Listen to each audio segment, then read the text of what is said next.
प्रभुंक महान नामर धन्यवाद हेउ। दिन प्रतिदिन वाक्य शुणुथिबा प्रभुंक प्रिय लोक मानंकु प्रभु जीशु ख्रीष्टंक बहुमूल्य नाम रे नमस्कार।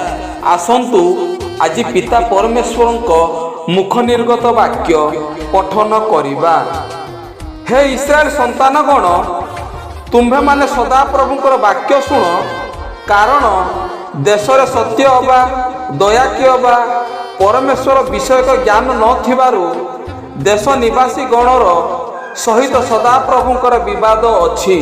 होसेय 4 अध्यायर 1 पद वाक्य बुझिया पाई वाक्यर कार्यकारी हेई निजकु सजाड़ी स्वर्ग राज्यर अधिकारी हेबा पाई प्रत्येकंकु प्रभु साहाय्य करंतु।